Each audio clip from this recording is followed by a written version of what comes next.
thing to go to? You know, you should really go. Tracie, can you help out today? All right, let's do it. Okay. All right. Thank you so much, everybody. Welcome to Talk Heathen. I'm Eric, and this is Tracie Harris. Howdy. Yeah, we've got a guest in, and I'm really excited. Today is May 20th, 2018, and this is Season 2, Episode 20, and we've got some really good stuff in store.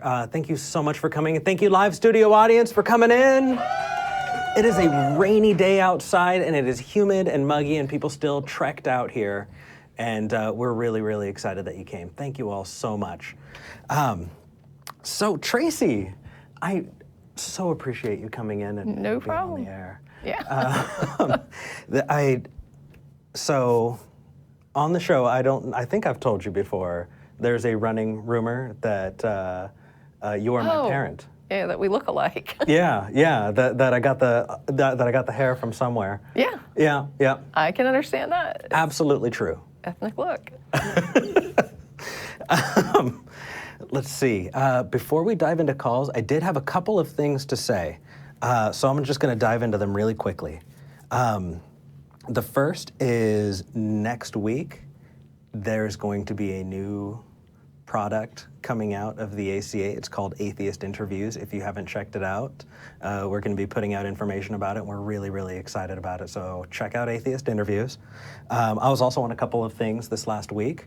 So I was on Atheist Roundtable, which is a new thing that David Oliverio in our sister show, The Preaching Humanist, is doing. And Jamie and I were both on it. So if you're not sick of this mug, go check it out. It was a ton of fun, and we really had a blast with David. And if you haven't gone on and subscribed, please do. I was also on the nonprofits. Russell was out, and so I sat in, and I was with Dennis Lubay, and Anthony Magnabosco actually drove up, so we had fun there. We also did an AMA, Jamie and I did, along with Mr. Atheist, just for funsies. There are a couple of other people who've been really awesome coming in, and I really kind of want to help promote them. One of them is Kendall. We're going to link to her, but she's an atheist parent and has been awesome and contributes a lot in the comments and online, so I'd love to plug Kendall. Also, Genetically Modified Skeptic is planning on coming up and guesting soon. And last week, I got Shannon Q's name wrong. It's Shannon Q, not Rebecca Q. Check her out. That was actually really fun. I think that's about it. So I'm ready to go to calls if you are. Yeah. Yeah? Let's do it. All right, let's start with Charlie in Gainesville, Florida. You are live with Eric Murphy and Tracie Harris. What do you want to talk about? How you guys doing? Hey. I love the show. I've watched probably hundreds of videos on YouTube. That's kind of how I watch it. I may not be your typical caller, at least not of the videos I've seen. I'm not here to rant or to really even debate. I'm more questioning things. I don't know if you'd call me an atheist or agnostic, but I've been free of religious dogma for a couple years now. And when I started out, I was sort of reluctant to let some things go. But when you start to ask the questions and research a little bit, things become obvious, especially whenever you're looking at the rhetoric in the Bible and what you find in Christian churches. It's easy to get rid of things based on the fact that they're either immoral or implausible. Mm-hmm. But I was wondering if at any point, or still maybe now, you guys struggle with this same thing when it comes to what I view as like the most ultimate question, which is sort of the origins of everything. And do you still ponder whether or not there is something transcendent or that transcends the physical? I don't have a strong enough scientific literacy to understand the current model for the origins of the universe. And I don't like to just take Lawrence Krauss's word for it that nothing can come from something. Something can come from nothing, rather. So I guess, do you guys still, in the back of your minds, I don't understand how you bridge the gap from agnostic to atheist. How do you get a firm? Sure. So, You know what I'm saying? yeah, agnostic and atheist are actually not mutually exclusive, right? Agnosticism is a knowledge claim, and atheism is just the rejection of the assertion that a God exists. So I am an agnostic atheist, right? I reject the claim that a God exists, but I'm not saying that I have all of the knowledge either. And you can have agnostic Christians. You can have Gnostic Christians. I haven't met very many Gnostic atheists, though. Have you? I might fall into that category depending on how people define it. Really? Yeah. Well, let's get your view on it. What do you think? I don't believe a God exists to the same level, the same degree, and for the same reasons I don't believe that fairies exist. And so if a person thinks that that would qualify me as a Gnostic atheist, then I would be a Gnostic atheist. I would tend to then say that most folks are inconsistent if they're going to say that fairies don't exist, but a God does, or a God could. If they're willing to come down solid for other claims that are unsubstantiated and unsubstantiatable, at least current with what we've got currently, I don't understand why they would suddenly change the metric for themselves when it comes to a God. So I always say it's to this degree, and then how other people want to label that is up to them. So if they say, if there's a person who says, I'm not comfortable saying that fairies don't exist, I tend to kind of think, okay, then you're in a minority of people, and I think most folks would say that you're taking it to a philosophical extreme, because most of us would say that's something about which many people have invented stories, known to be created a lot of fiction, whatever. But that's my position. And for you, Charlie, I guess what I would ask is, do you hold it as true that a God exists? No. Okay, then you're an atheist. Not necessarily, but there's things, these big questions. And that's fine. That's what Eric's describing as an agnostic atheist. Basically, there's a lot of stuff I don't know, but right now I am not convinced that a God exists. So that's what makes him the atheist. Feel like any description that's been given to me by any particular religion, especially Christianity, is just obviously false. Most people are atheists because at this point they either have not thought about it much at all, or they have considered it and rejected, like you're saying, the current God claims. Just they don't see any reason at this point in their lives to believe that a God exists. Right. And as far as the origin questions, though, you were asking, what about to me, it's sort of a don't know, don't care. I mean, somebody else might say to me, doesn't it bother you that you don't know what's at the ocean floor? No, not really. I don't, but if we made up a God that, created weird things on the ocean floor and a lot of people believed it, I might just as well be calling in asking, doesn't it bother you that we haven't really, it just says God created the universe, to me doesn't make it relevant just because someone goes around claiming this. They could go around claiming God is involved in all number of things that I don't have insight into, that a person could then say, well, what about that? So yeah, the idea of the origins of the universe, like when I came into the show today, I have for example, a pot of chicken that is halfway cooking on the stove, and I had to turn it off to come down today and do this because I'm in the middle of doing food prep and stuff back at home. And to me, making sure that I get home in time to finish the food prep is a more important question than how the universe came to exist, right? That it's not that pressing to me. And if that's something that really, really does bother you, if it's something that you spend a lot of time thinking about, and I don't know. And I mean, when you talk about origins, right, you're talking about the origin of the universe. When it comes to the origin of the universe, we can talk about what people have investigated up until this point, but we don't have all of the info. We can talk about the origin of life on Earth, and we don't have a lot of info, and we don't know specifically. We have working models, we have ideas of what it could be, but abiogenesis is something that we haven't figured out. But that doesn't mean that it gives us evidence for a specific claim. All it is I don't know. Yeah, and with the implications, I guess, to me the idea is would the implications change? So for example, if somebody did discover, some sort of real convincing evidence that a God created the universe, would I still have to pay my mortgage? Yes. So it doesn't matter to me.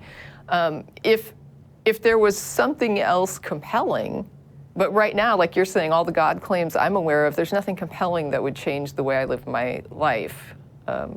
Other than I would probably shift my focus from I don't believe your God exists to your God is pretty crappy and nobody should be worshiping it in many cases.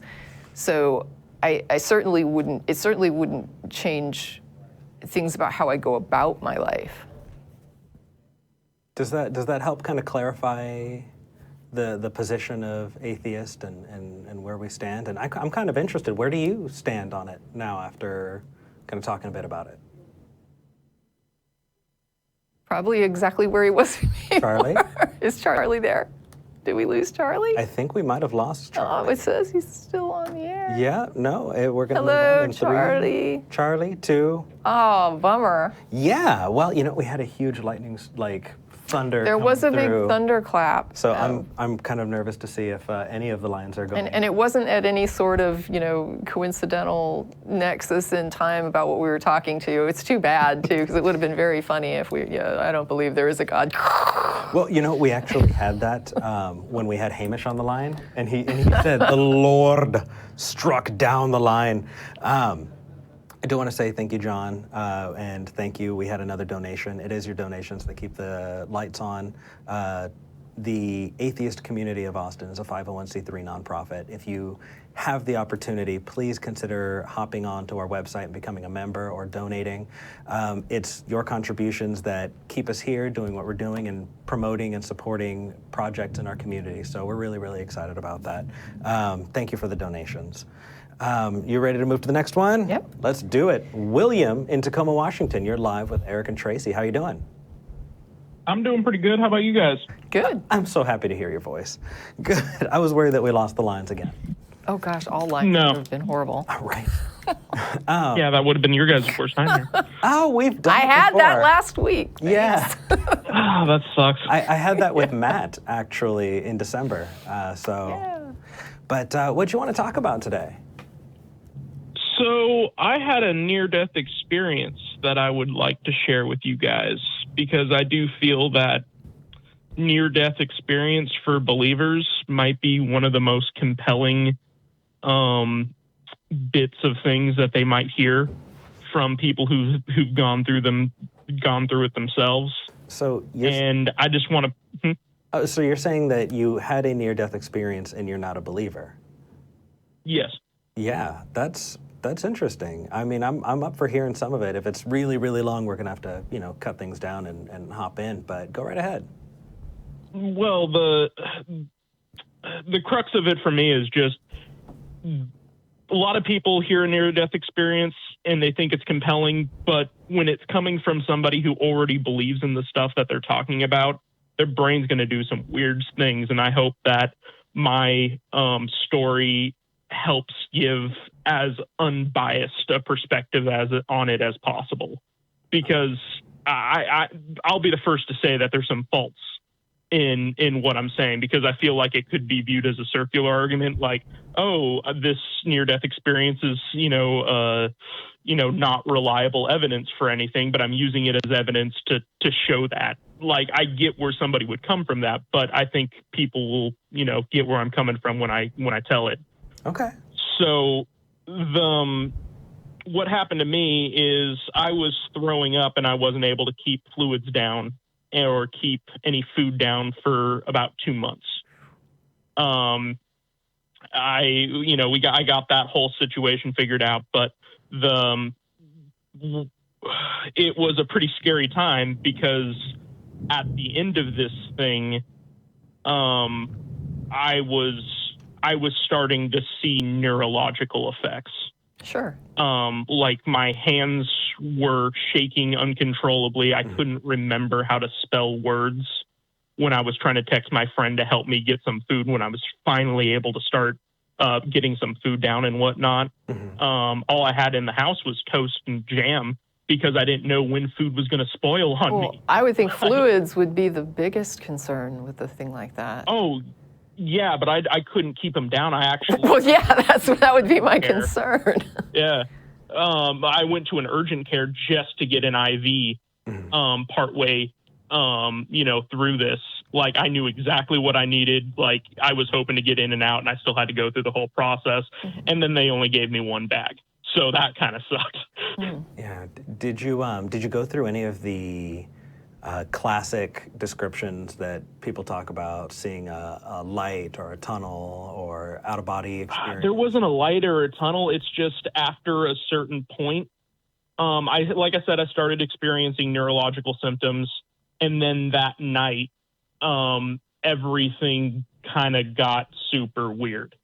I can't verify anything I'm going to say after this point, because that's where my memories don't really keep, a solid frame of reference.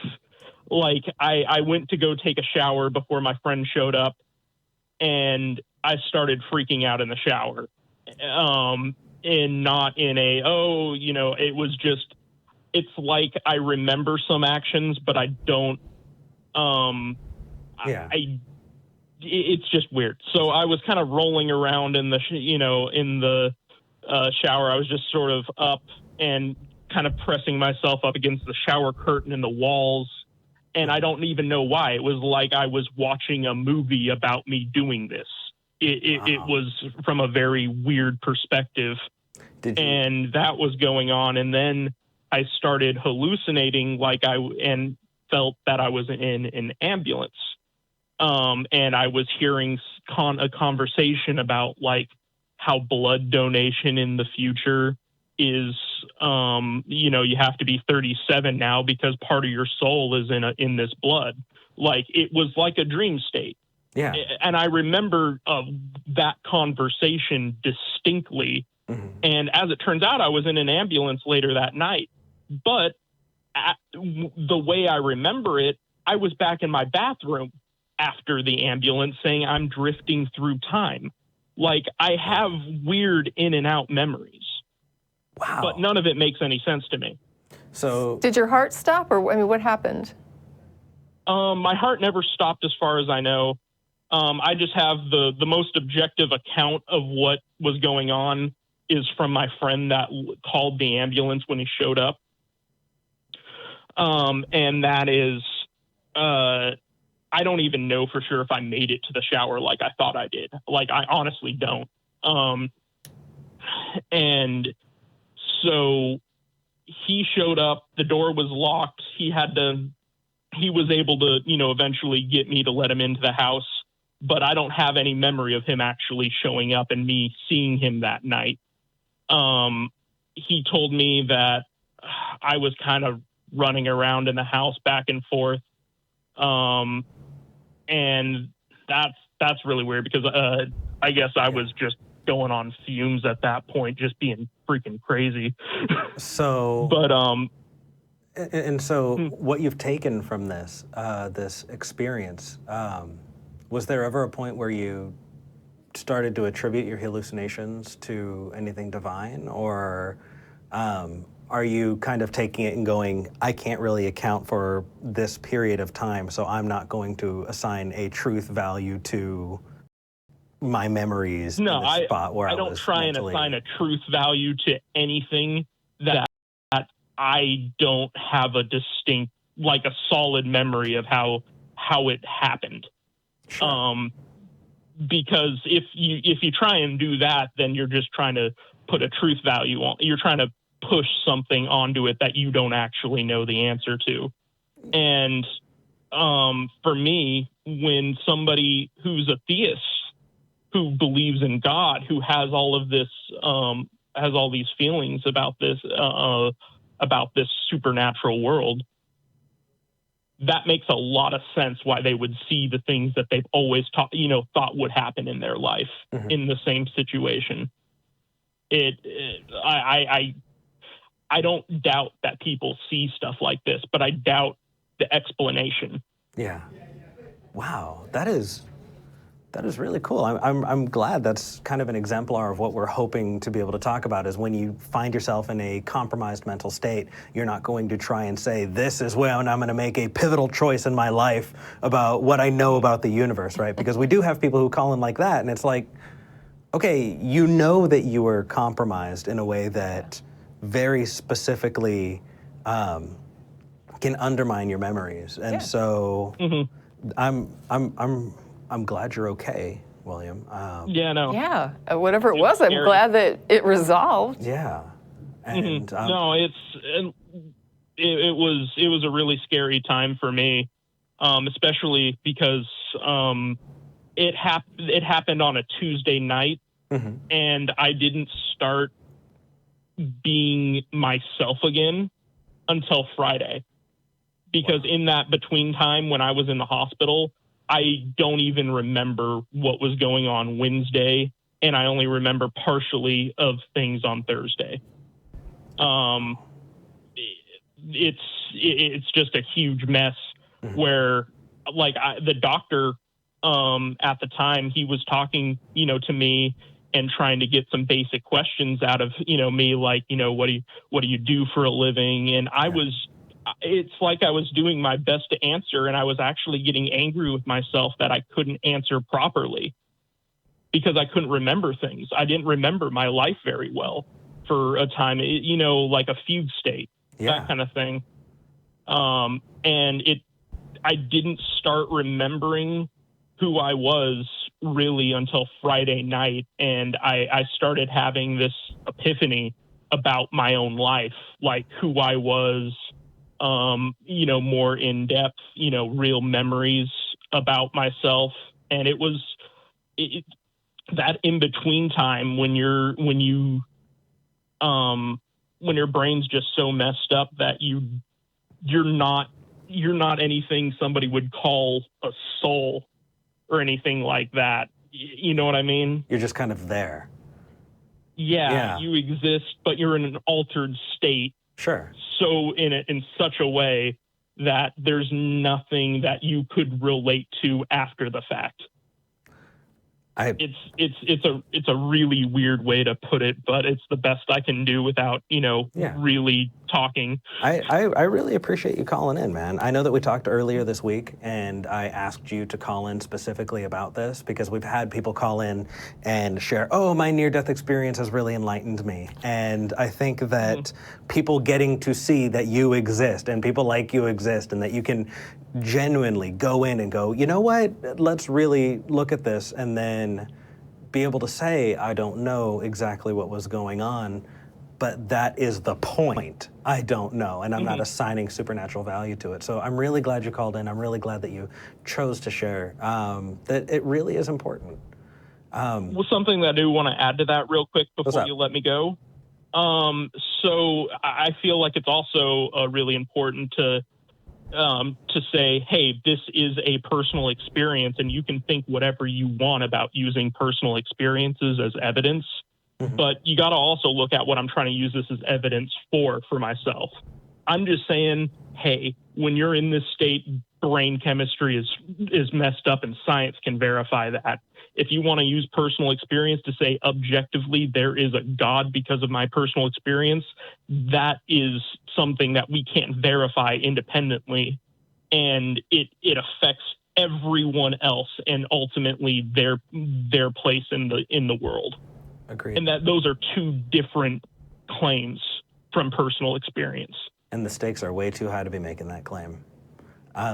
Anything you wanted to add before we moved on? Yeah, I was at a conference in Philly, I guess a few months back, and there was actually a panel of atheists who had, technically died and had near-death experiences that they all shared. And that was basically their point, was to demonstrate that you can have these really vivid, moving, almost their experiences in some cases were almost, cogent, like they were very well connected, not necessarily scattered, at least from how they recall it. And they remain atheists. They were atheists when they had the experience. They're atheists now. They saw no reason to attribute it to gods, and they didn't see it as any compelling evidence for God, even though they can describe these experiences in much the same ways that religious folks do.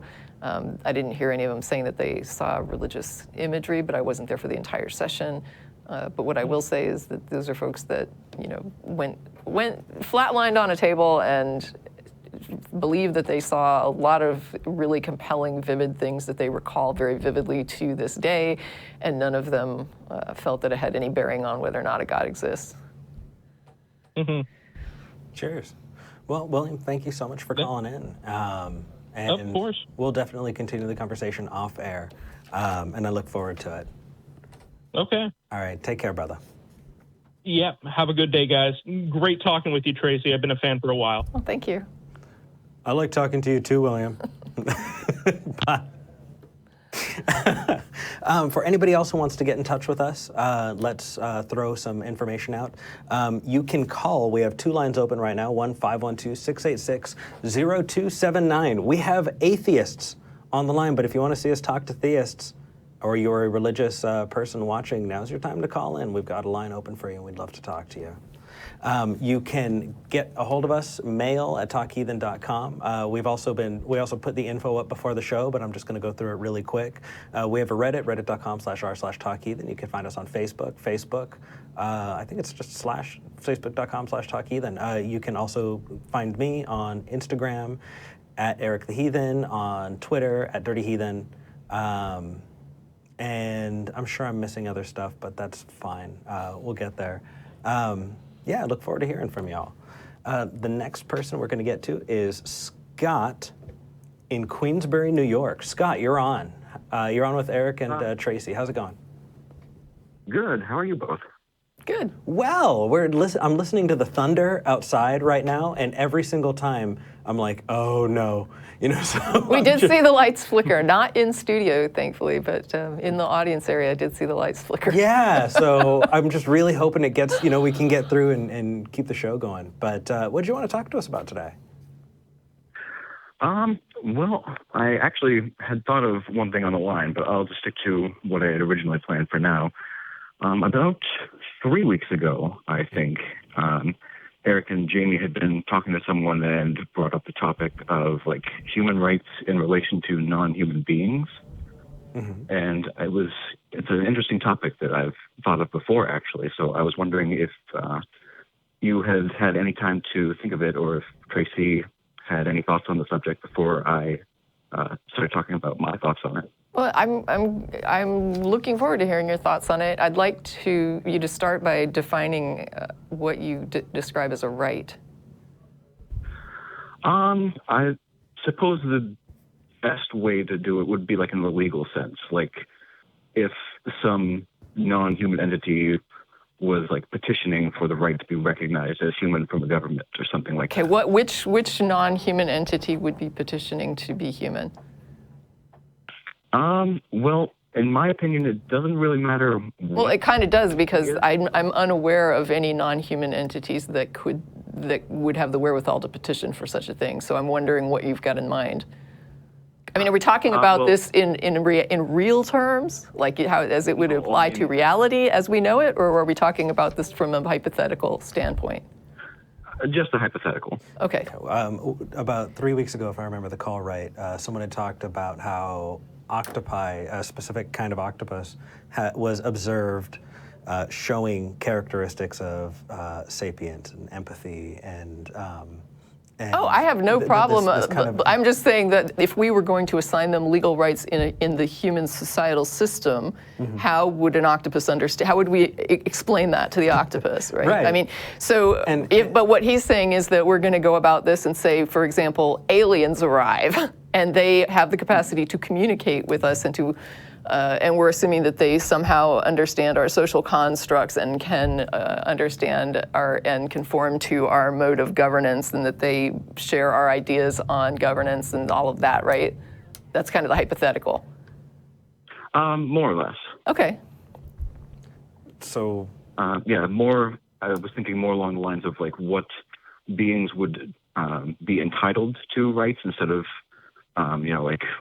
what would we hash out with aliens? I think when it comes to rights, right, first of all, you'd have to be able to understand the system under which your rights are functioning. And then secondly, as a species, now let's get that straight too, because this is a species specific thing. This is not about,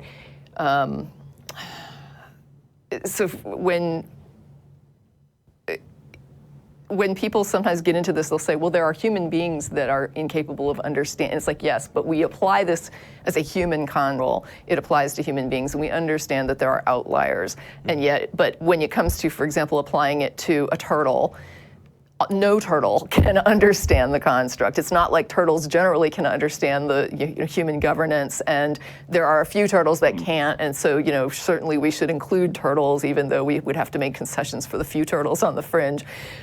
So when you're talking about the idea of another species coming in, and they have capacity to communicate, they have capacity to understand the system, and they have the desire, right, the agency to express the desire to participate in that system, right? You'd have to have all those things, correct?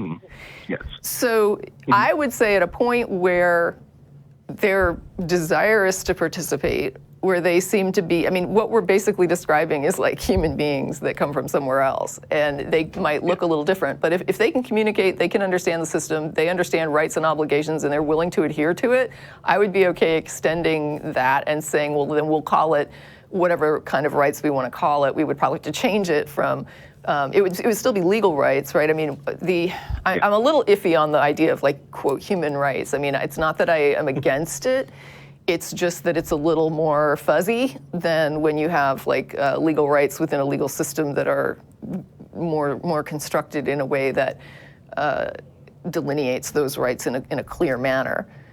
Because then you can actually get to the meat of it and say, here's what this system is saying you have a right to do versus what you don't have a right to do. And then you can argue about whether or not people should be denied those rights, or should they, or should have those rights.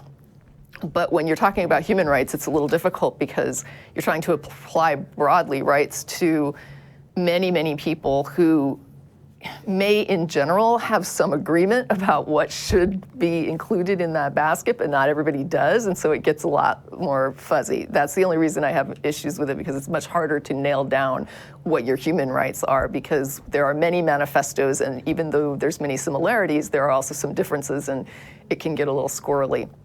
Yeah, I understand. I have given it quite a bit of thought. And I don't have a great answer, but I can kind of take you along the journey that I've been going, at least so far.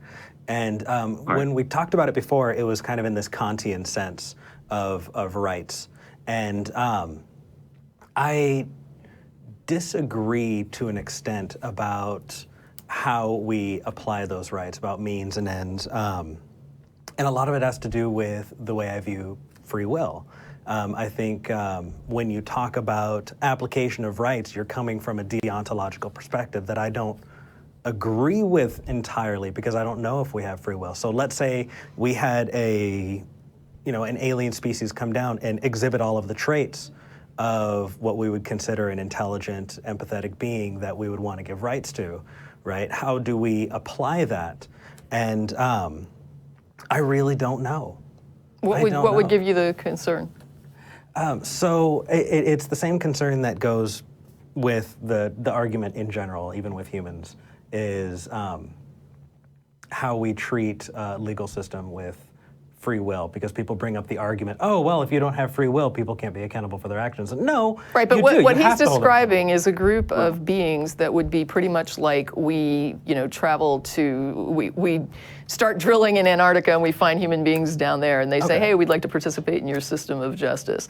And we say, okay. Now, if we drilled down and there were like humanoids, but they weren't necessarily Homo sapiens, and they said this, I mean, the necessary features that we would apply legal rights to each other with would then be there with these other beings. I mean, I can't think of any reason that we would want to.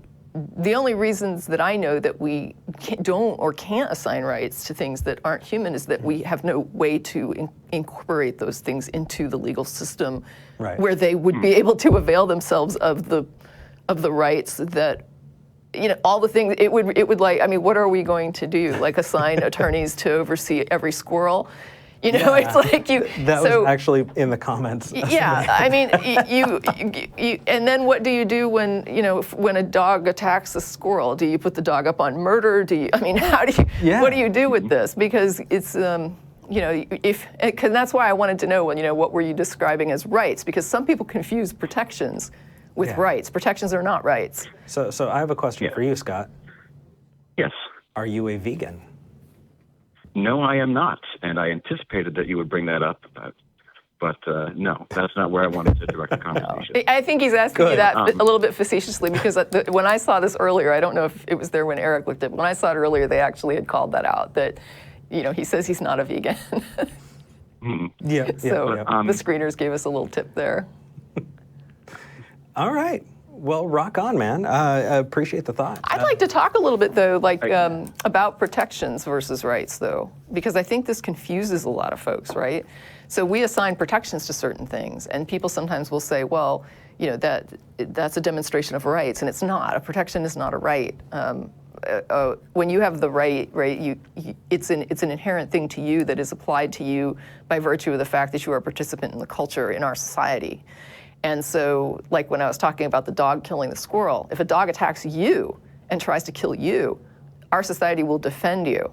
Our society will do what we can to protect you. Our society will come together and try and stop this thing. And yet when we see, for example, a pack of wolves hunting an elk in Yellowstone, we're not going to jump in and, even though there's protections on the elk in Yellowstone, the wolves can kill them.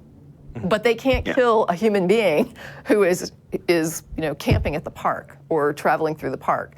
So as that right goes with the person, but the protection is applied, and it's a restriction on human behavior, right? So a protection on a national forest has to do with how human beings treat that forest. You can't set it on fire. You can't throw your litter on the ground there. You can't leave a fire, untended. And, so there's all these rules that have to do with how you treat a national park. It's protected, which means that human beings understand as the society, we have laws that tell us what we can and cannot do in relation to that property. And that's the same thing we apply to animals that are not human. And some people get confused and think that this constitutes a right, but it doesn't. It's usually a restriction on human behaviors and what we can or cannot do in regard to this animal, what we're required to do, what we're not required to do. And then when, so I guess that's what I'm trying to say, is that the law, the right applies to the human, and the protection also applies to the human, not to the non-human. It can be applied even to something like a car. So for example, a car is a piece of property. You are not allowed to come in and destroy my car. You can't come and slash my tires. There's a protection on that property, right? Because it's considered to be mine and not yours, and you can't go and destroy other people's property. The properties are protected. Sometimes works of art or monuments are protected. You can't go and deface them. You can't. And so you can have protections on all manner of property. That it's not a right. It's not that this forest has rights. It's not that this car has rights. It's that people can't behave a certain way in conjunction with it. And I think a lot of times when people are trying to make arguments for non-human rights, they would probably do better to look at bolstering protections, because they're going to get I think a lot more headway if they argue from the standpoint of protections than if they argue from the standpoint of trying to convince somebody at first that this should be rights. Because it's almost like making it, more complicated than it would need to be. That is a really good distinction to make. It's an important distinction to make. I like it. Before I go, can I bring up one thing you had mentioned about free will and justice? Sure. It's actually something that it doesn't really seem all that incompatible to me, because if we think of humans as like meat computers instead of individual agents with free will, if one of them does something that's against our laws, if a computer behaved in a way we didn't want, we wouldn't throw the computer in jail. We would try to rehabilitate or correct it. And so if you take justice as like a rehabilitative idea instead of a punitive one, then the idea that free will and justice are incompatible kind of goes away, in my opinion. I agree. Here's a question. What if the computer was turned out to become a killing machine that we could not correct and we had no method to correct? In my opinion, then the best course of action would be sequestration. And you would sequester a computer. I mean, if assuming in the analogy that it's the equivalent of a person, but if it was, if it was just a computer that was going around killing people, I wouldn't see any issue with destroying it, since it doesn't have the equivalent of a human mind, as far as I can tell. If it did, then I would prefer just removing it from the population to prevent further destruction. What if you had done this with computers previously and they had gotten back into the population? I don't like, how far would you go to protect the population from a killing computer? The population would have to take precedence, in my opinion. It does. Yeah.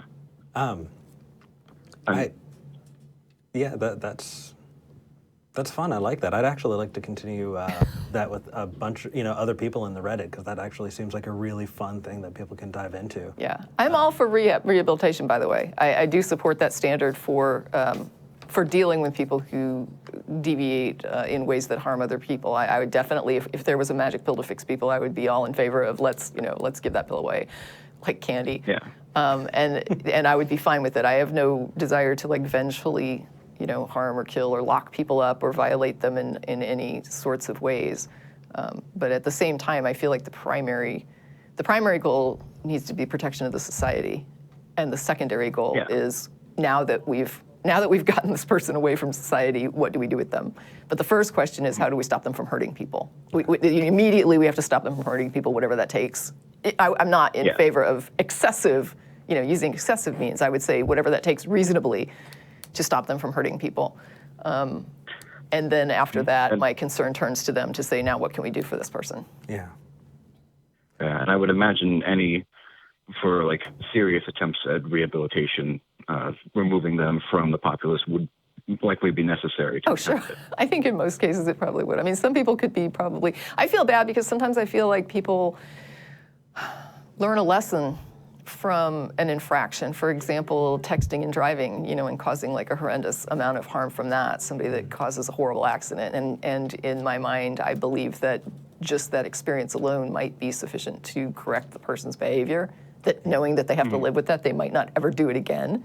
And yet there is this idea of justice not served if they don't pay in some way for the damage that is caused, right? There's this idea of compensating the victims somehow but it almost seems callous toward victims to not implement some sort of repayment. And I almost wish that when it comes to the rehabilitation aspect, right? Let's say the person learned their lesson from the texting and driving. They kill somebody's child and they are feeling horrific and they are never, ever, ever gonna text and drive again because they are so traumatized by now what they are responsible for. If we wanted to really do hey, payback, you need some payback, I would rather see community service used as opposed to incarceration. Let the person then, and it might even help the person feel better. They might feel out of this thing, I'm now helping people and some good is coming to society to help compensate rather than me just sitting in a cell.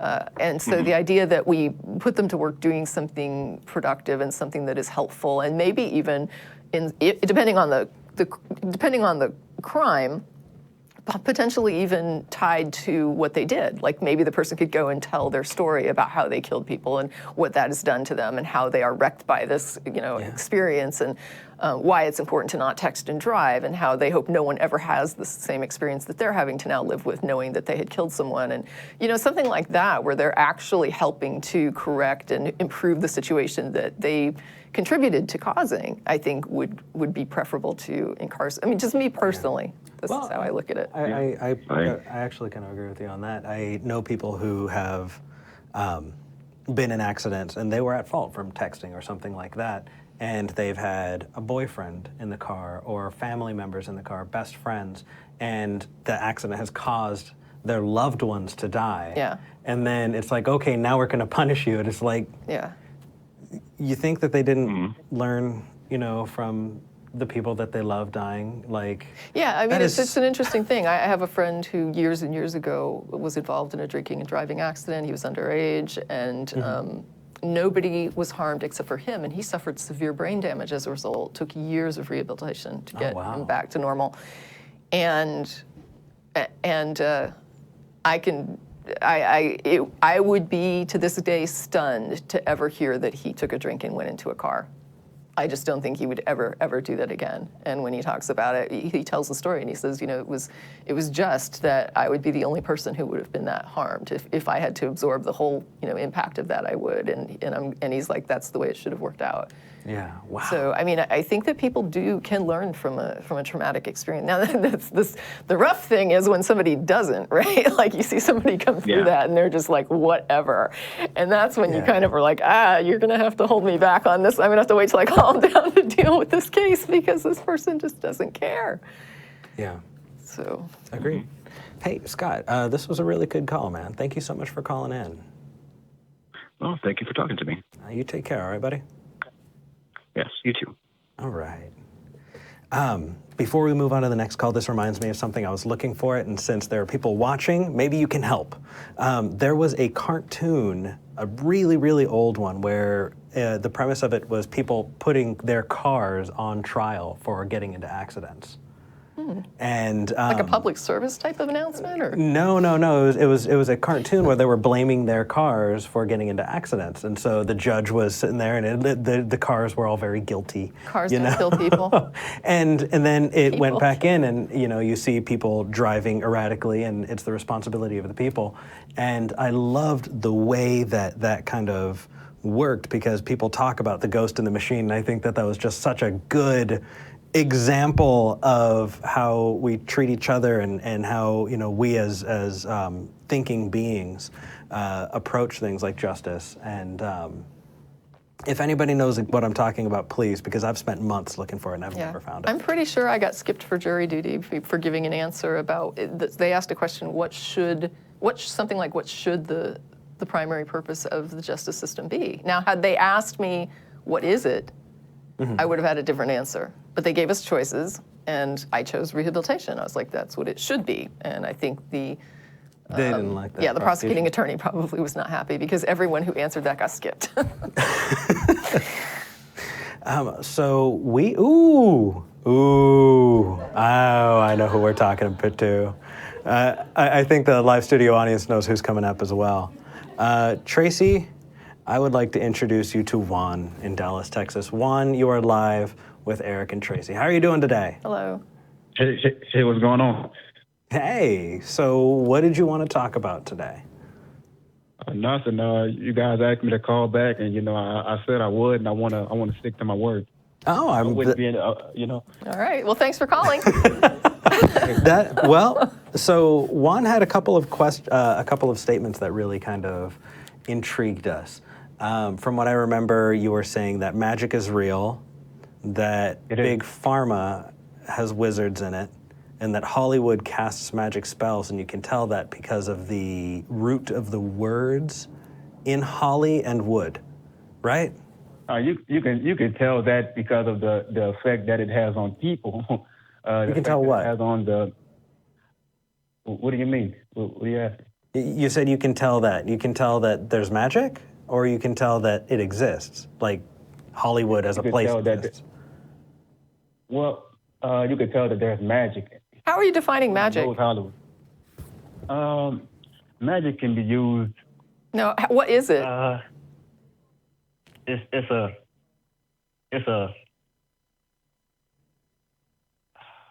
There's different forms of magic. It can be a pharmaceutical.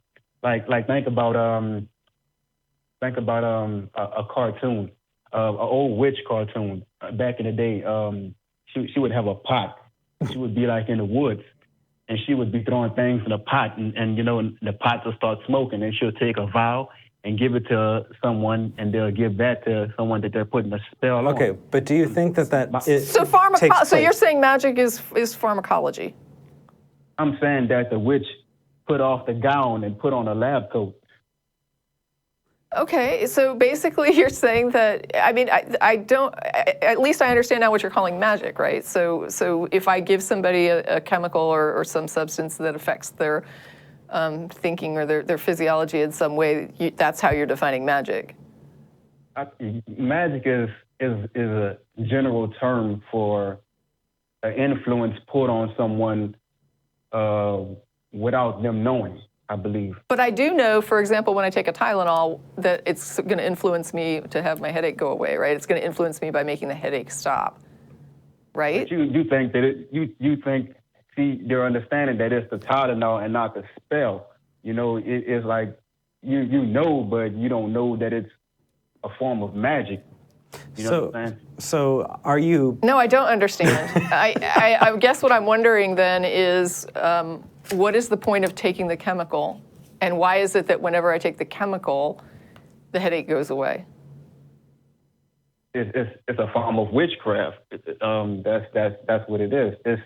I still get that you're calling pharmacology. You're just substituting witchcraft for pharmacology.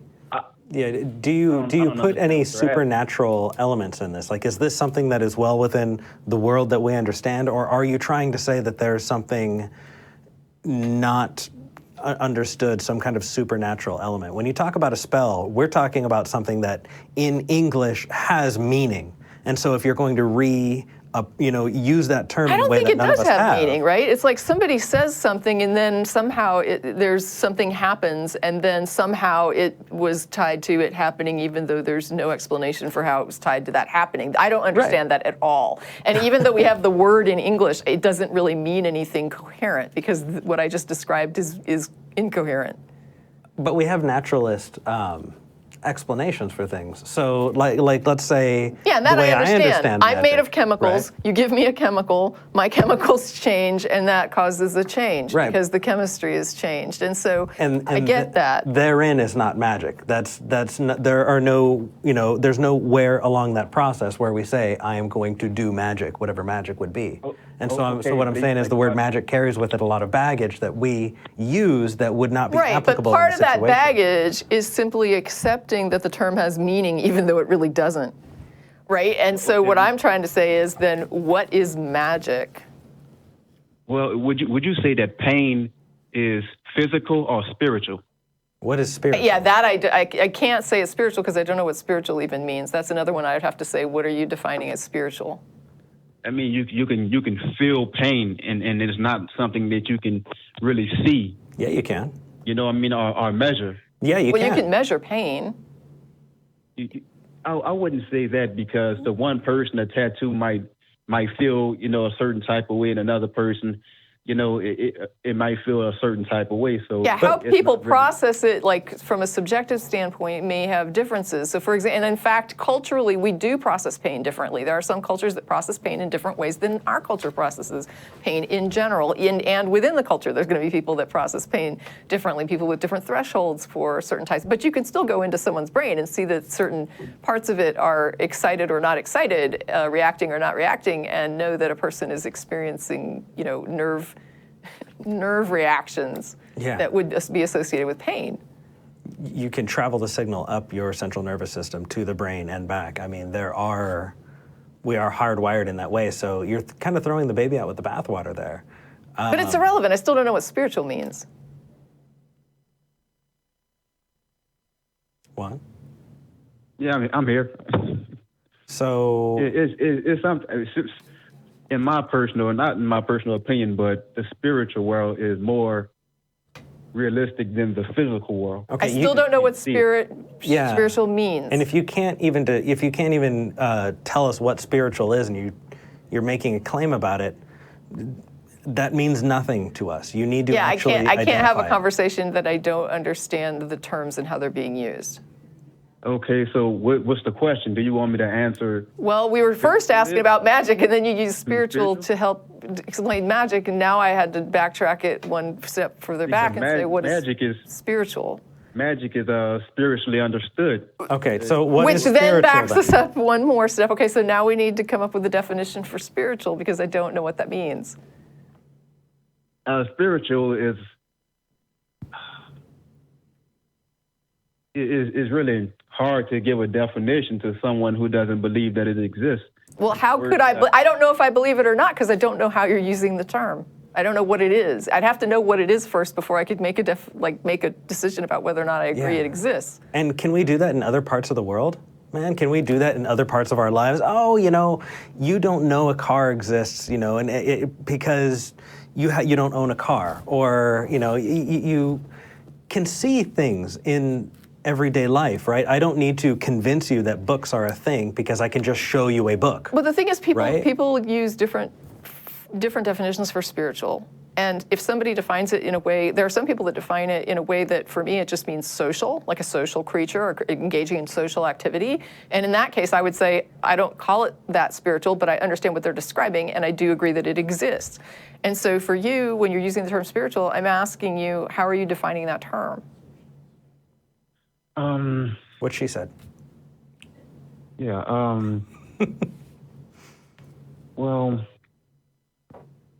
it's hard to explain. The words fail me, you know what I mean, to explain what's spiritual. So if you were going to ask me if I believed it existed or not, what is it that you're asking me if I believe it exists or not when you say, do you believe in spiritual things? Well, I would start by saying, do you feel things that's around you?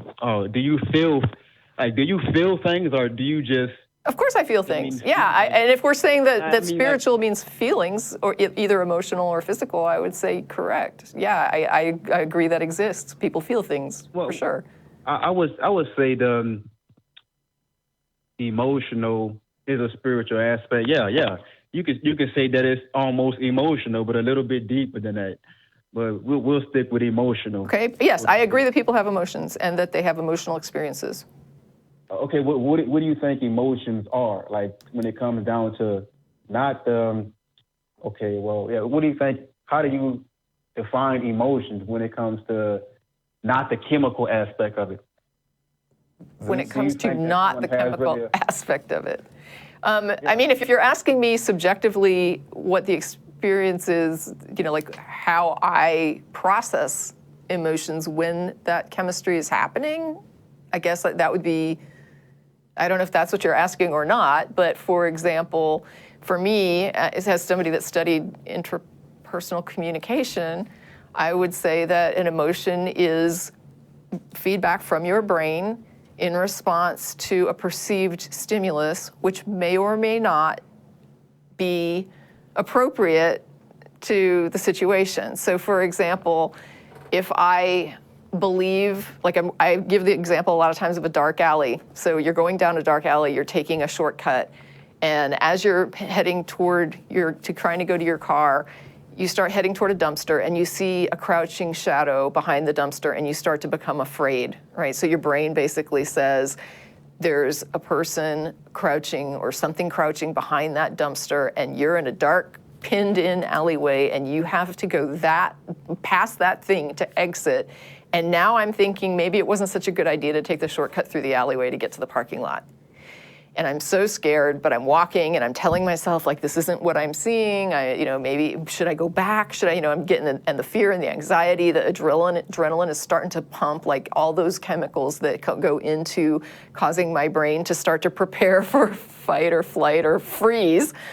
And I get closer to it and I realize it's just a garbage bag that someone set next to the dumpster and it's blowing around in the wind because it's not completely closed. And then I feel relief. And I'm like, okay, now my brain is processing a whole other scenario. So what I thought I was reacting to wasn't what I was reacting to, which demonstrates emotions can be wrong, right? My emotional feedback is a reaction to what I perceive is going on. And if my perception is wrong, my emotional feedback will be inconsistent with the actual situation.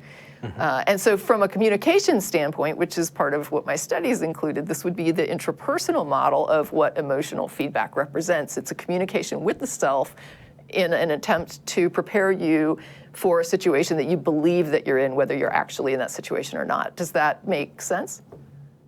It makes sense. Okay. How do you explain intuition? Intuition is when you have experience with a particular scenario to the point that you start to develop concepts about it. So and that can be wrong as well, right? So for example, let's say that I come from an abusive background where I've undergone like all kinds of abusive things, and my father cheated on my mom and beat her. And so I start dating somebody and he gets angry and he raises his voice, and I intuitively feel like he's going to hit me, but he doesn't. My intuition is to prepare because I recognize the raising of the voice and the anxiousness that's happening as leading up to violence, because that's what I'm used to. Now, it's also could be the case that I'm correct, that the person is going to hit me, and that I am seeing the pattern in this person that I recognized from the past. Now, there's also things that people would call, like, for example, instincts, right? So, I mean, we do have an instinctive reaction, like that fight, flight, freeze.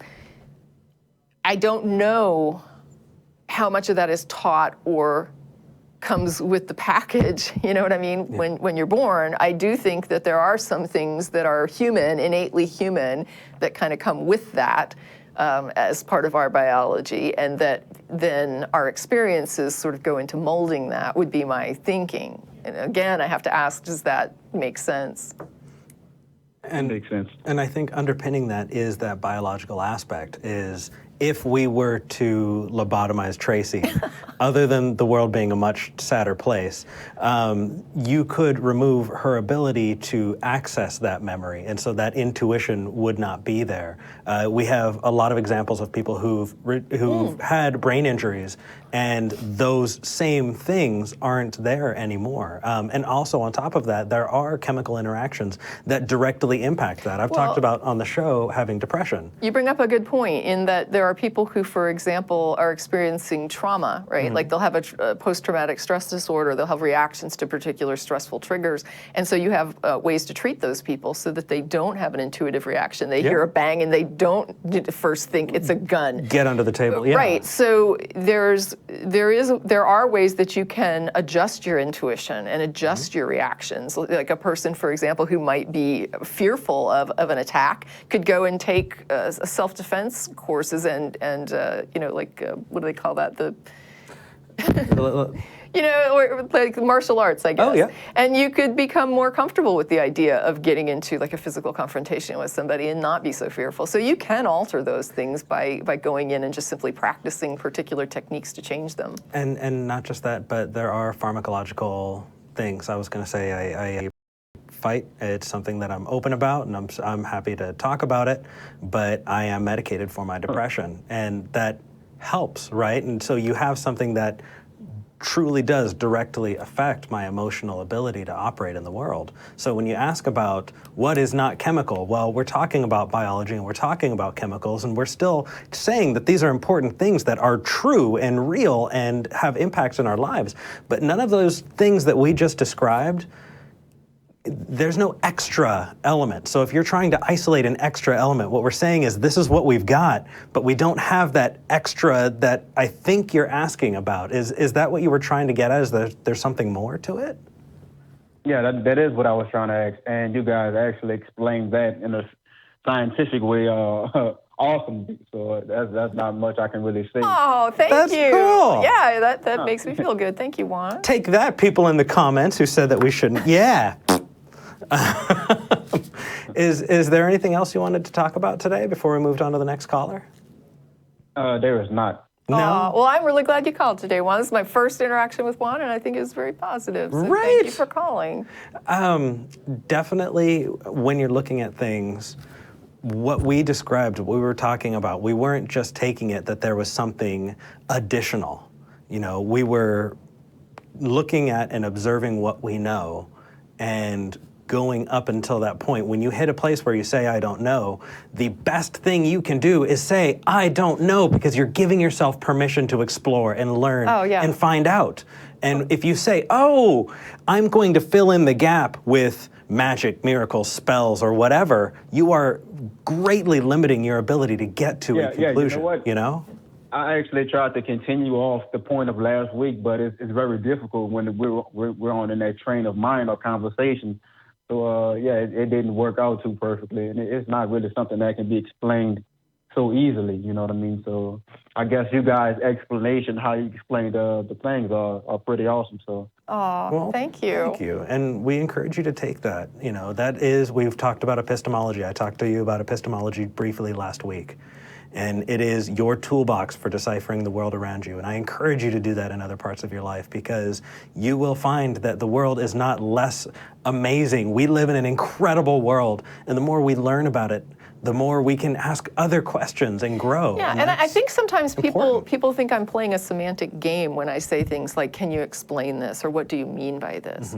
But I think what happens is that a lot of times we get very comfortable with words that really don't have meaning, that we're just used to them, and we've been told they mean no, things. I wouldn't really say they don't have meaning, and you know, I don't know if that was referring to me or not. No. What I'm saying is that when you have, like, I'm tying it into what Eric is talking about, right? So, for example, when someone says this is done by magic, well, magic is sort of a catch-all term for it's done in a way we don't understand. I don't understand how this could cause this, and therefore it's magic. And so what Eric is describing is that when you plug in a word like that, it literally stops you from looking for an answer, because you're basically saying there is no answer, it's a magic thing. And there isn't an explanation, because magic, if we could explain it, wouldn't be magic. So what we're basically saying when we use a word like magic is that thing, I don't know what it is or how it works or how that would be possible, and so there's no explanation. And then it just moves into the, okay, can't explain that, what's the next thing? Instead of saying, well, how do we explain it, or can we explain it? And let's look for an answer, instead of just saying it's unanswerable and then just putting it aside and never looking at it again. Exactly. If it helps to make it a little more impersonal, if you're worried about this as just something that you're identifying. We had a person that called in last week and said, oh, I have a definition of miracles. And what they were doing is they were trying to redefine the word miracles to mean things that they see in the everyday world. But the reason we don't do that is because you are propping up the idea that most people have with miracles, and that is that it is some kind of supernatural influence by an intercessory, deity. And so by doing that, you're continuing to make it a safe umbrella for people to not take their kids to the doctor. I mean, there are real world effects to us propping up different ideas, and the idea of miracles in that situation is a dangerous one, right?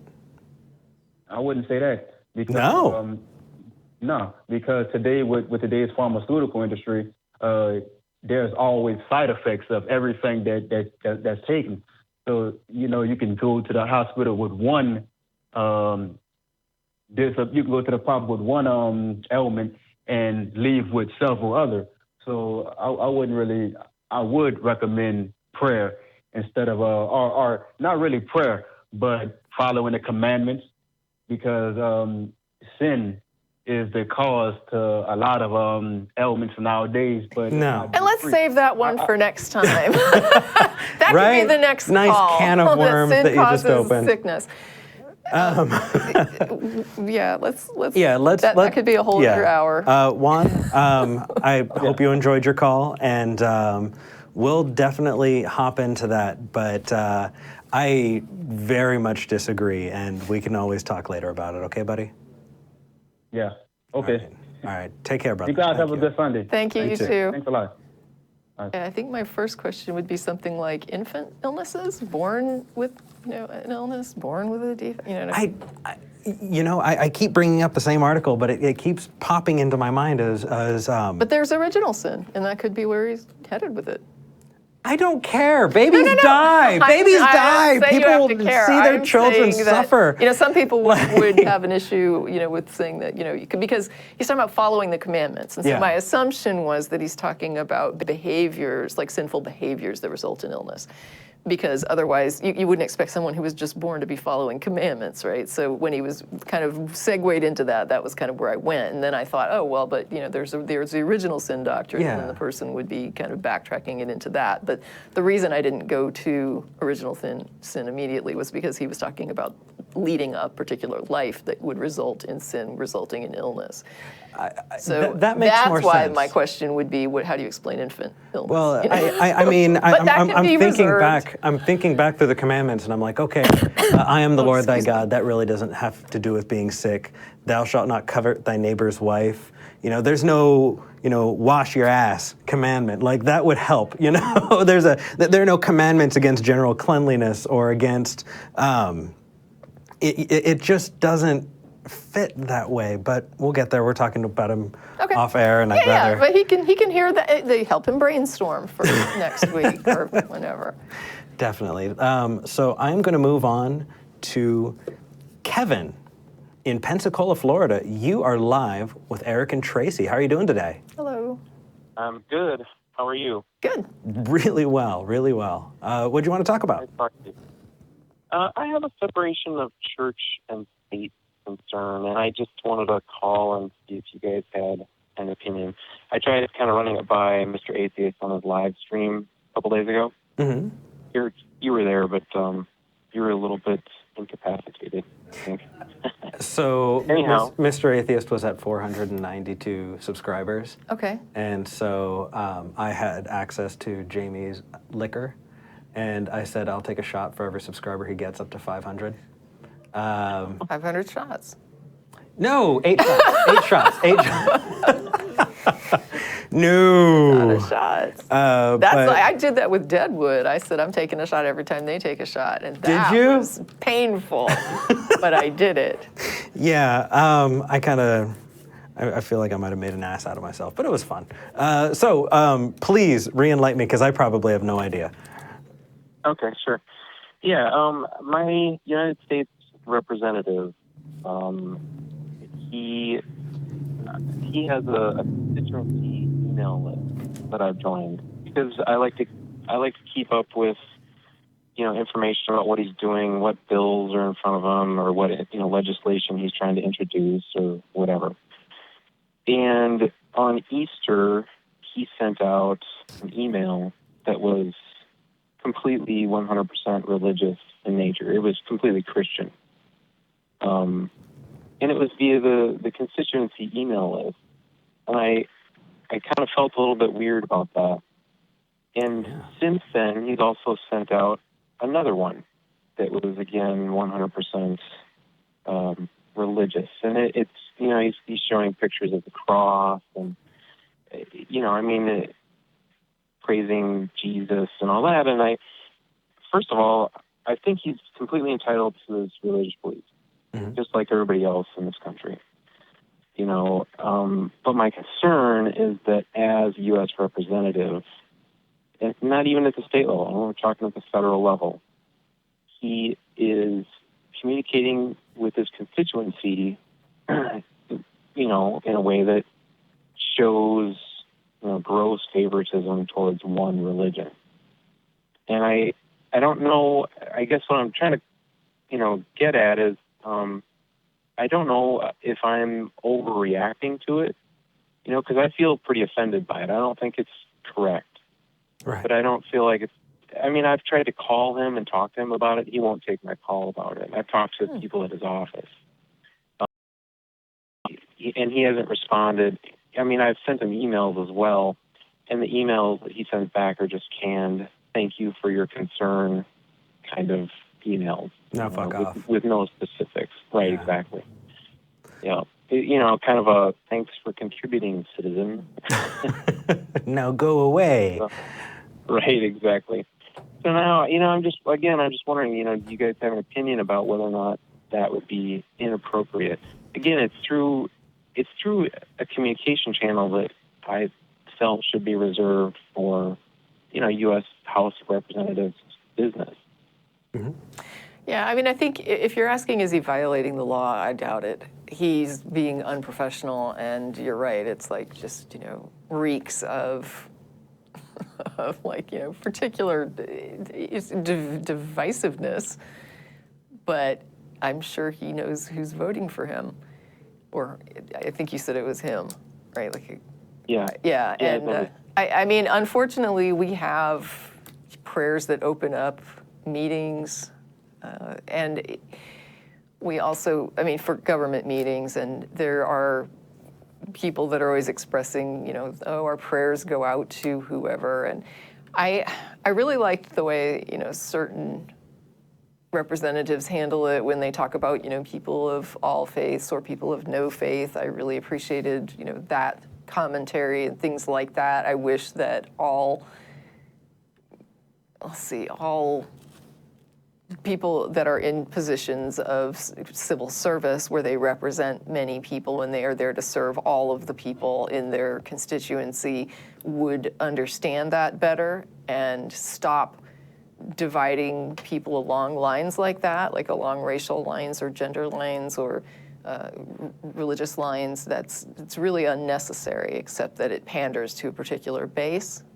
And on the one hand, I kind of can see, like, for example, if we had a Jewish representative and he sent out a Happy Hanukkah message on Hanukkah, I would probably just be like, okay, that's his peeps, whatever. I wouldn't necessarily read that as constituency. It's a holiday, he participates in that religion, and he's just sort of, doing a celebratory thing for him and people of a like faith. But I don't think that would in itself make me feel like he was excluding me or that he preferred, Jewish constituents in some way. But if he was, frequently posting religious things and posting things about his faith on his official, through official channels, that would make me uncomfortable as well, I think. Yeah, and I want to jump in on the tail of that. So if he is doing that, if you have a senator, congressperson, if you have a public representative who is showing, hey, I really want to give favor to my in-group, and you start seeing people trying to pass laws, and you see that all over the states, there are things that you can do. And not just you, Kevin, but for people watching, if you want to get involved, you can get involved. I want to say thank you to Wellington Smith, who actually donated on the channel. A lot of it has to do with us having these conversations and contributing to that so that we can talk about why it's important that we're here. Right?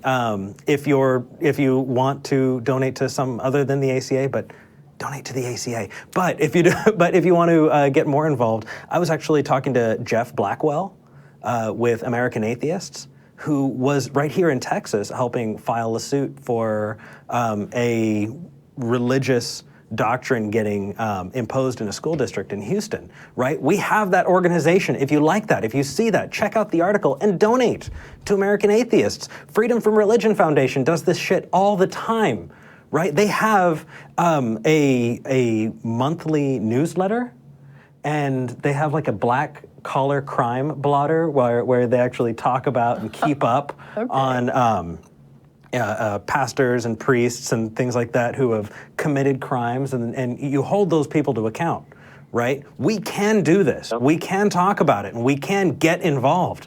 Because the thing is, we're not fighting for, atheist privilege. We're fighting for everyone to be on the same playing ground so that we can treat each other like human beings, right? That is not a privileged position for a single group, right? We're not fighting to say, we're going to create this state where you can't believe. Yeah. We're just trying to make it so that you don't have the laws for the religious and then the laws for everyone else. Yeah, I do think, though, that when it comes to him expressing his faith on his feed, it's mainly going to be about just raising awareness of why this is problematic and why this makes some of the constituents feel marginalized.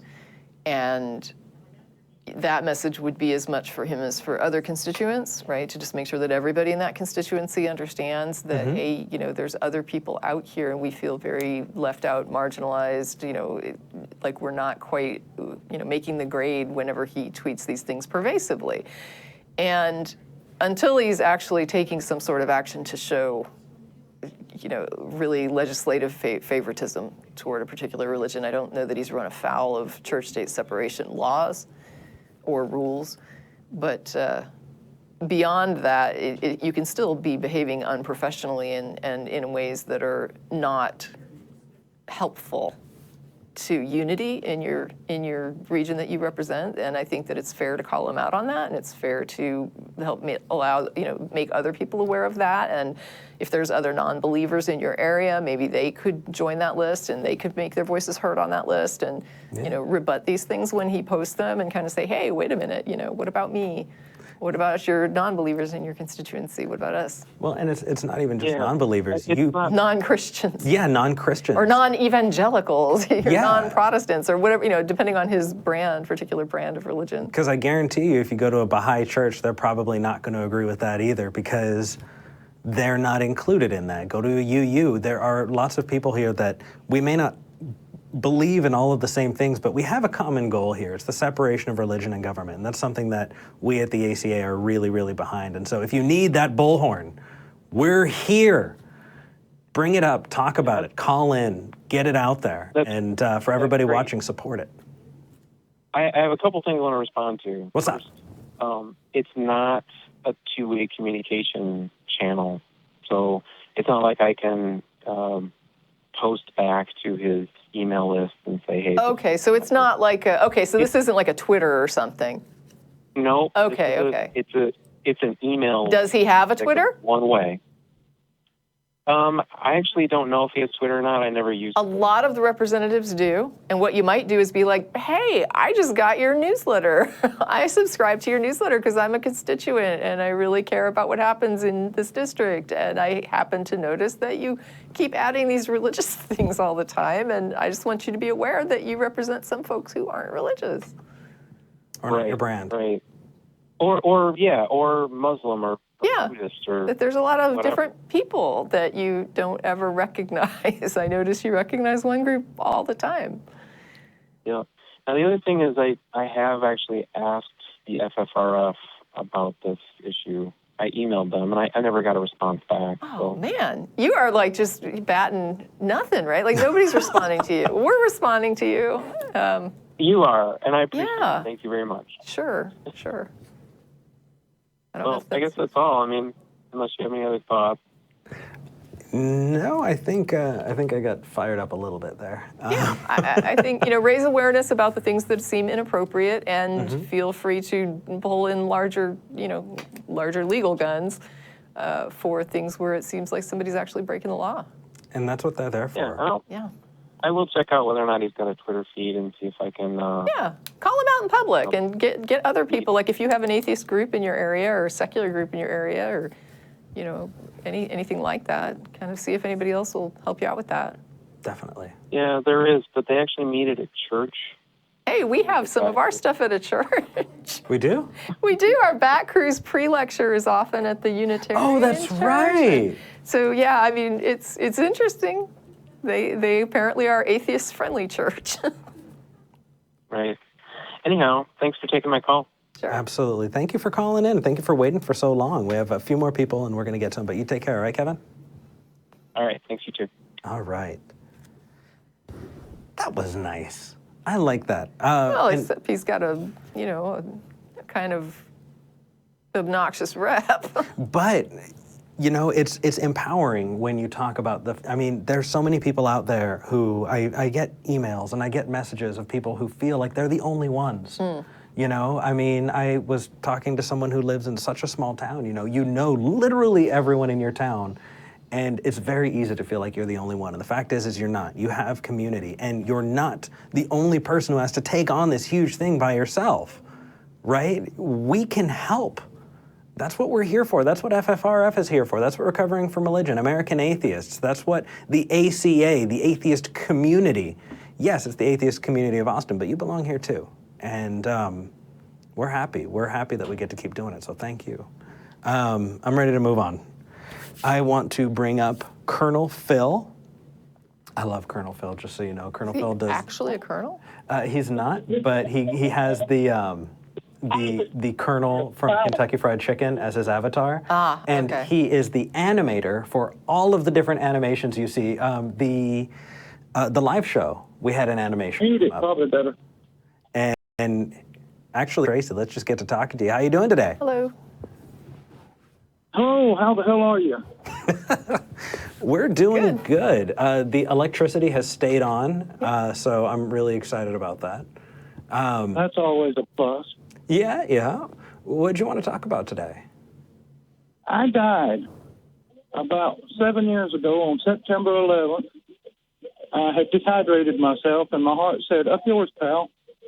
And I was sitting there on the couch talking to Booger, And I said, I just had a pain across, didn't get the sentence out, and the room tunneled down to nothing, and I was gone. And fortunately, 3 months before that, I'd had a pacemaker defibrillator put in.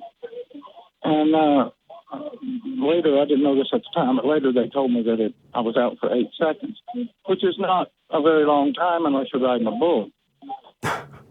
Or dead. But I came back with, I kind of felt a little bit of what's happening as I was going out. And I came to, after that thing hit me, and I just felt a sting across my chest, and there's Booger reaching for me saying, Philip. And I said, what happened? Because it was wild.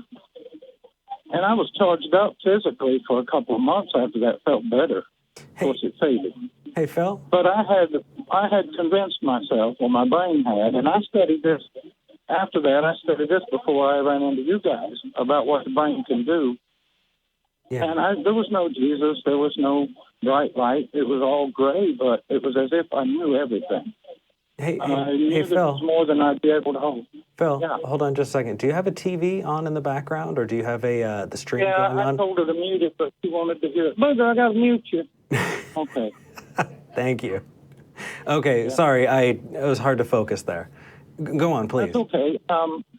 But what my brain had convinced me of, and I had checked this out before I even ran into you guys, or any atheist show, and there was, like I said, no Jesus, no bright light.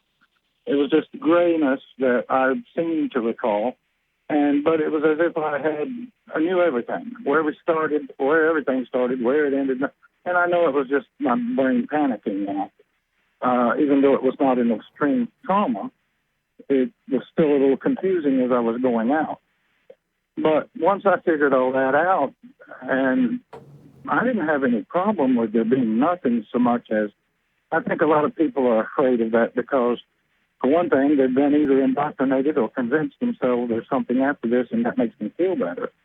But what this realization that there's nothing, kind of not a happy thought.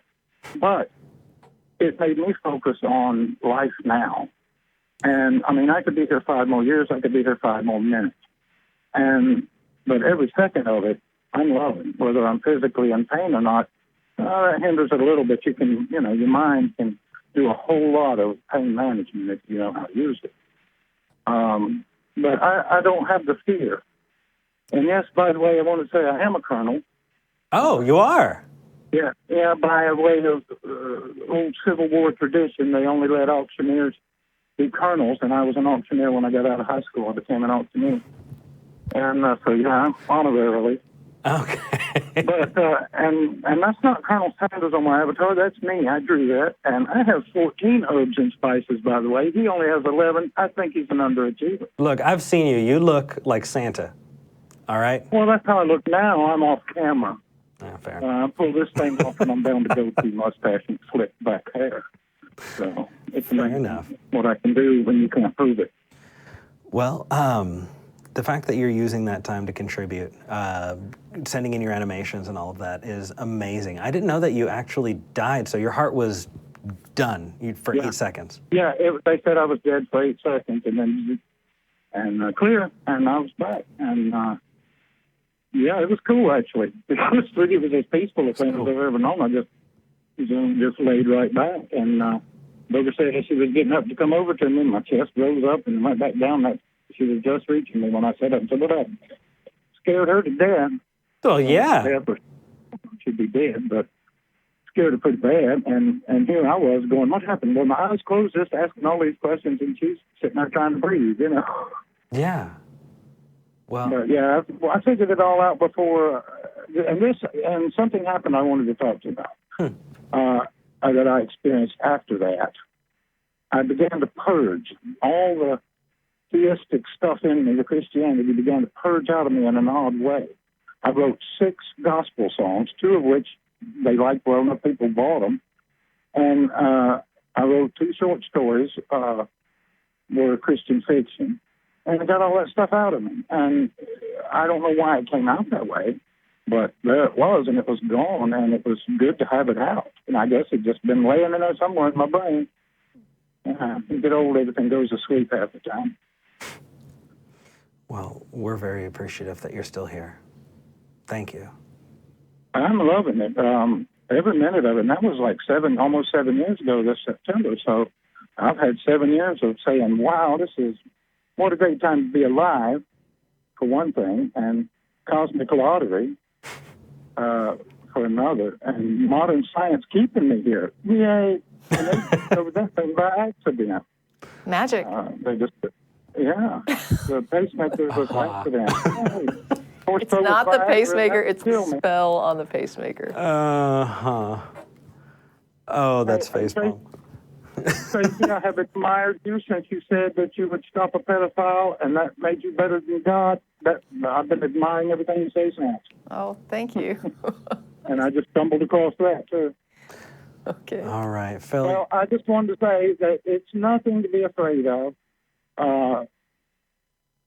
We seek a life after this out of that fear, I believe. And you just got to get over it. I mean, it's not that hard to accept that you're not going to be here anymore. It will make you focus on being here and doing all that you can to make it a good life for you and those around you. Yeah. I don't need a God to tell me that. True enough. Anyway, I admire everything you guys do. Keep it going. Tell Mr. President I said howdy. Will do. And I know that everyone out in the back is saying hi too. Hey for Mark and Vern and everyone else. So you take care. We're gonna wrap things up. All right, Booger says hey. Hi, Booger. Y'all come back now, you hear? Take care, buddy. Bye-bye. Geez, doesn't that kind of put things in a little bit more perspective? Well, he's not the first person that I've known who died and described it as peaceful and say basically they have no fear now of death. So it was interesting when he said that then I have no fear. And I thought, oh, that reminds me of other people I've known in the past that I hadn't really thought of in a while. One guy drowned and said that, once he sort of let go of it, everything was sort of peaceful and beautiful and his, lungs full of water. And he said he just felt very floaty, like he was just floating around with the water. And it just didn't, after he quit panicking and fighting it. And I'm just like, wow, I guess that's good to know. Well, I can't help but think if I wasn't sold on the idea of an afterlife, would it have bothered me so much? If I wasn't told that, oh, you need to do all of this so that you can have all the, love and happiness after you die in a second life, would I really be so upset about it? Because after that, you feel like there's loss. All of a sudden, all of this wonderful stuff that you thought was going to happen in the next life is just not there, and it's sometimes it really does take a lot of time to get there. I can see how people would view it that way. Yeah. I didn't, but it certainly is one form of viewing it that I can understand how those connections would work. Yeah. Well, very, very thoughtful, but can you believe it's already been an hour and a half? This has been awesome. I really, really appreciate you coming. This has been so much fun. So we do have a sign-off, but first we get some love rings that come out, because that's how things used to be early in the show. Supposed to. Right? And then and then the old sign-off was, we don't hate you, we just think you're wrong. And so first we say to those of you who don't believe, you have a home here and you're welcome. And we're glad that you're here, and we're glad that you're here to join us and be a part of this experience. But for those of you who do believe, can you help me out? We don't hate you, we just think you're wrong. You ready? Sure. We don't hate you, we just think you're wrong. Thank you.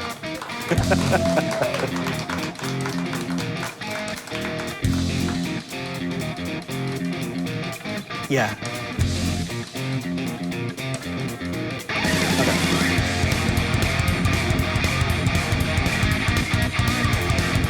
So that was talking.